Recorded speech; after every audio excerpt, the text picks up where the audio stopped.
Hello, welcome to episode 98 of the Online Strength Coach podcast.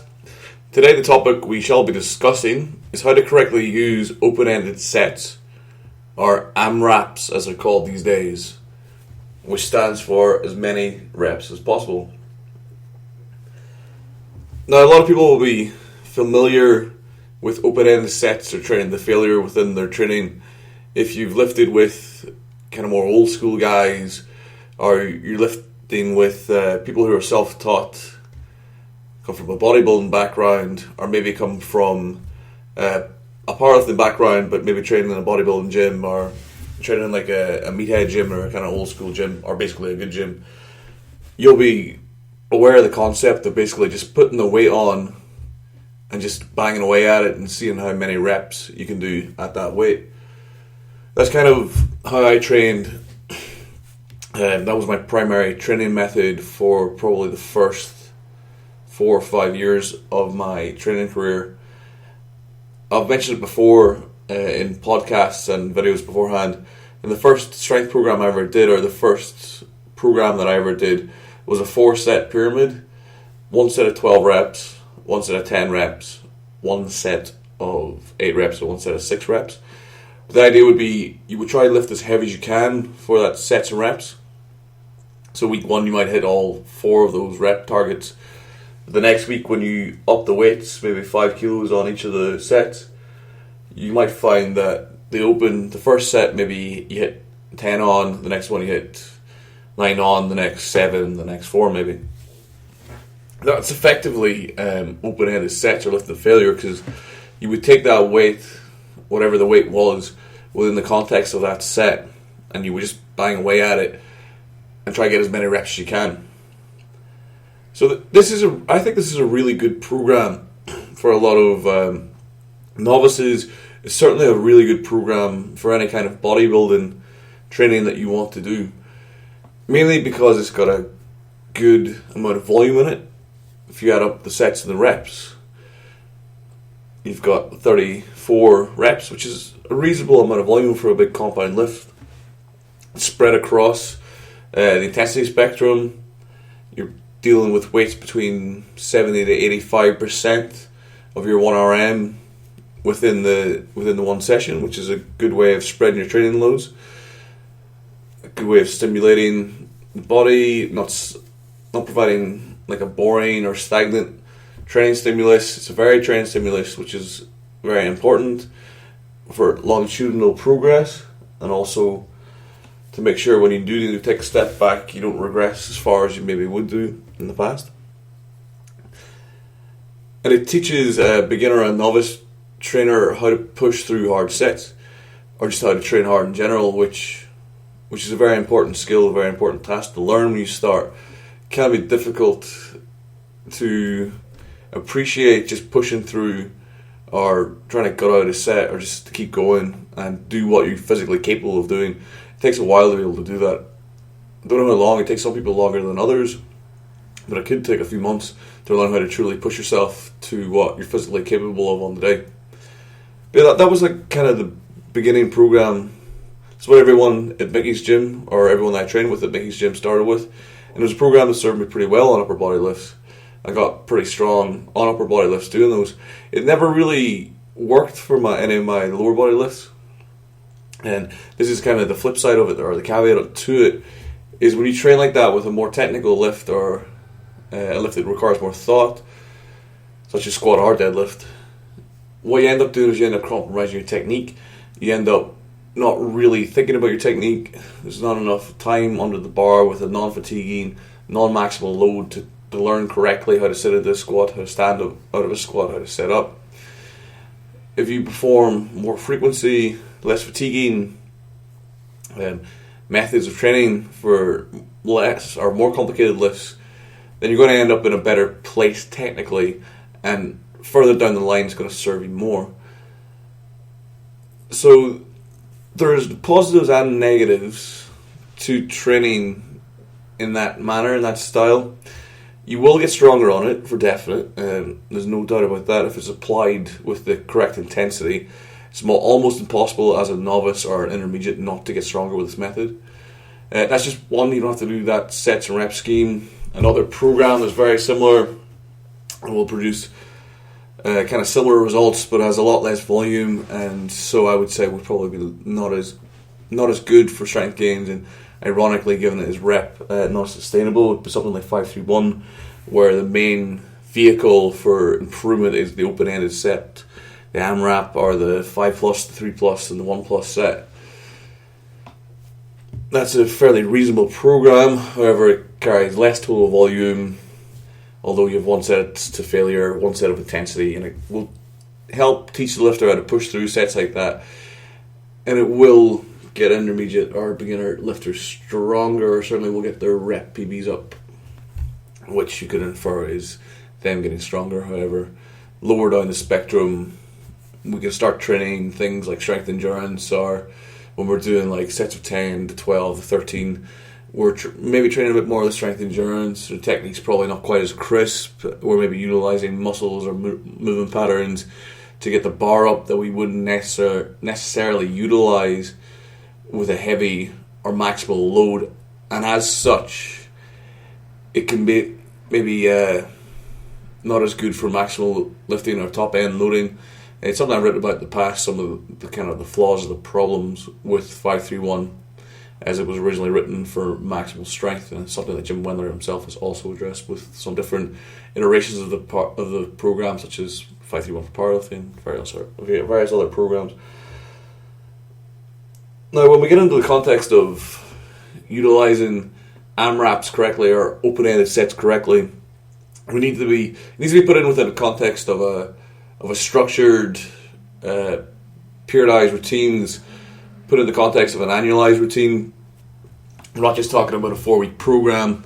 We're talking about a calendar year, maybe half a year, maybe a quarter of a year. Within that context, what's come before that and what's coming after that. So, for instance, at the minute, right now, myself and a few lifters are in a larger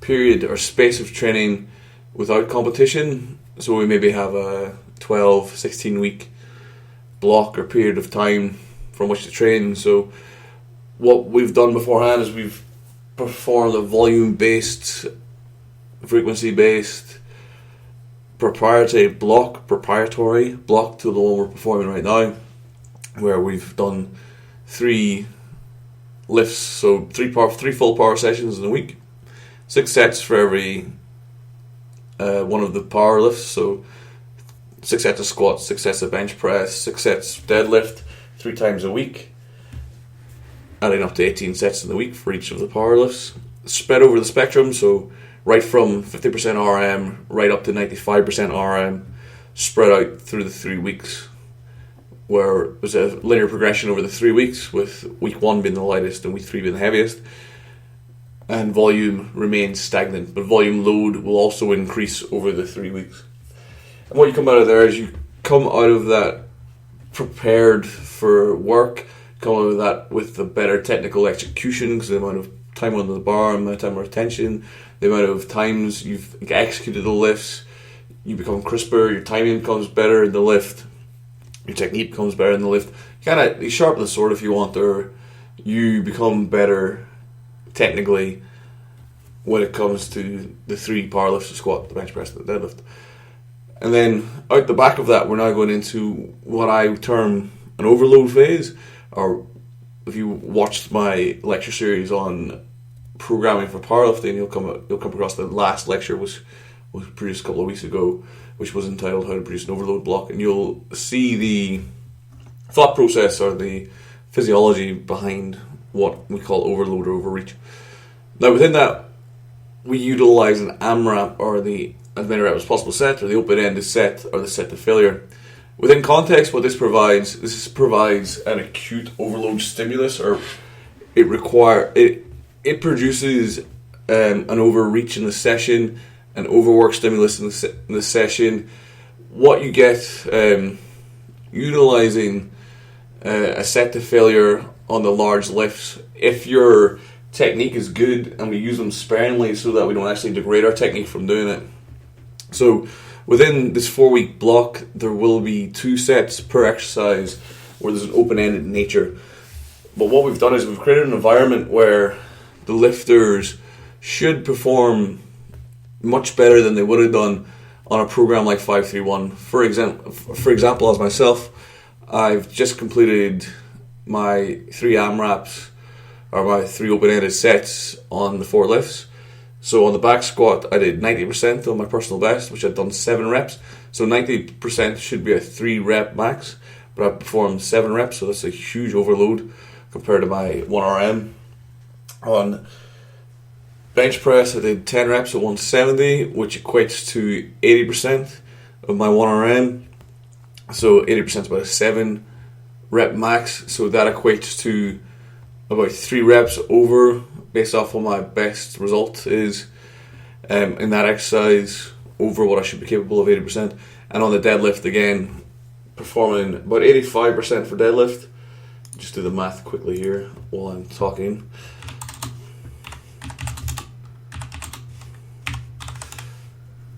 Uh, 260 divided by 300. So it's 86%. So 86% should roughly be about a 4 to 5 RM. Some would say a 5 RM, and I performed 9 reps on that. So that, again, is a 4 rep overload on what I should be capable of at that percentage with that lift. And the deadlift's a really good example, I think, of how this has been implemented, where I just did a flat loading for deadlift. So week 1, we did 3 sessions of 6 sets of 3 at 50% or 150 kilos. Week 2 was again 6 sets of 3 sessions at 60%, which was 190 kilos or 180 kilos. Can't remember exactly. I think it was 180. And then week 3, which was the week prior to this one, 6 sets of 3 done at 210 kilos or 70%. And then I went ahead and lifted 86% and done it for a pretty huge personal best, actually a 4 rep PB at that weight. And all of these were personal bests at this weight. So what we've done with the proprietary part of the program beforehand is we potentiated this kind of overreach period. So over this period, so this was the first week of the AMRAP, or the open-ended sets. I'll then go into a period, probably for me, since I'm probably a bit more advanced than the other trainers, I will go into a lighter period where I will increase frequency of all lifts and kind of lift at a sub-maximal percentage, probably with an average training intensity of 65%. And I will utilize that to potentiate the next week of AMRAPS, which will be week 3 of the program, where we'll be looking to do, again, open-ended sets, but utilizing heavier weights, all of them in the 90% bracket. Let's try to push that 1RM up. Well, basically what we have here is that we have we might call it a shock method, shock mesocycle, where we take a fairly commonly used tool, such as the open-ended set or the AMRAP, and when put into a properly sequenced training block, can become a very powerful tool to produce very acute spikes in overload and fatigue. So what we get out of this physiologically from the open-ended set is we induce size principle. So size principle basically is one of the most basic ways of looking at motor unit recruitment within the body. It basically states that depending on the force required, or the speed or the velocity of contraction required, the body will recruit the appropriate amount of fibers. So as I'm sitting here talking into the microphone around my jaw muscles, I'm performing small force, repeated high coordination activities. So the muscles within the tongue, the jaw, the facial muscles will all be activating low threshold motor units, so all slow twitch motor units, and they'll be innervating a small amount of fibers, the small amount, say 5% of the total musculature available within the face to produce the effect of me talking. Now, if I was to take my arm and bite into my arm as physically hard as I could with the intention of biting a chunk out of my arm, size principle would dictate that then I would, when I clench my jaw, I would recruit close to 100% of the muscle fibers available within the mandibles, or I can't remember the actual name of the muscles that close the jaw, because my physiology is absolutely, my anatomy is terrible, which probably shouldn't be as a trainer and as a strength conditioning coach. But when we look at that within the context of training, or we look at the context of deadlift or squat, what we do is, when we do the AMRAP, is we take a weight that may innervate maybe 80% of our threshold or 80% of our motor units, and we just take the failure, and from failure what we do is we fatigue those motor units, and from that fatigue, as we require more force output over the time of the set, that fatigue leads to pretty much close to, if not 100%, recruitment of the muscles involved in that movement. So within the squat, it'll be like 100% of what we have to give in the quads, the glutes, the low back. In the bench, it'll be chest, delts, triceps. Will all act. By the time you go to failure, or as close to failure, it will activate close to 100% of what we have available. This produces like a big stress, a big stimulus that causes a boatload of fatigue. Once you've done your rep outs on squat and deadlift, if you went hard and from doing a preparatory 3-week block like have done, our lifters have done, should be absolutely wiped out afterwards, because your technique should be better and you should be able to push yourself beyond what you might have been able to do if you just did the rep out straight from the go. This creates a high stress load, and that high stress load creates a good adaptation response. However, it's a bit delayed, so when you do rep out training, you might not see the merits of your efforts maybe for 2 or 3 weeks down the line, maybe 3 weeks down the line. That's why I would punctuate rep out training with the period of either, so a weaker lifter or a less well prepared lifter will perform a week of intensity based training where they will do multiple sets and reps, but they will train at the 85 to 90% range, whereas a better prepared lifter or a stronger lifter will perform, like as I will do, lesser percentage training, probably higher volume than an intermediate or beginner or a less well prepared lifter would do. For the less well prepared lifter, it's more practice. These weeks or these blocks provide them with more practice of lifting maximal loads or close to maximal loads. When by week 4 of a block, such as one of these that I put together, a lifter might do 6 sets of 2 at 90% RM, which is a pretty tough workout in itself. But when put into the accumulated fatigue of the previous 3 weeks, it becomes like a very tough session, and it lets them work through how to lift through maximal loads, because they'll be in a similar sort of state as when they would do if they lift a maximal load, except they won't peak out as they would do if they were to lift a maximal load or try to repeatedly lift a maximal load. They will just be performing another training session, but a high stress training session. Okay, that's going to conclude this talk on how to utilize AMRAPS or rep out training within the context of like a well-structured block periodized or annual periodized training cycle. Hope you've enjoyed it. Any questions, comments you'd like to leave, please leave them below on the YouTube. If you want to catch me on email, please shoot me an email, speedpowerperformance@gmail.com. If you're based in Edinburgh and would like to utilize some of these training methods and get stronger, then I am opening a barbell club next week on Monday, the 4th of July 2016. We will be based at the University of Edinburgh. Just check the channel. You'll see the Edinburgh Barbell coming in July 2016 video. Just click on that. There is a link for registration below that if you'd like to take part and train with a great group of people, great programming and good coaches, and get stronger. Thank you very much for listening. I've been Mark. This has been the Online Strength Coach Podcast, episode 98, and I'll catch you for the next episode. Thank you very much for listening. Bye.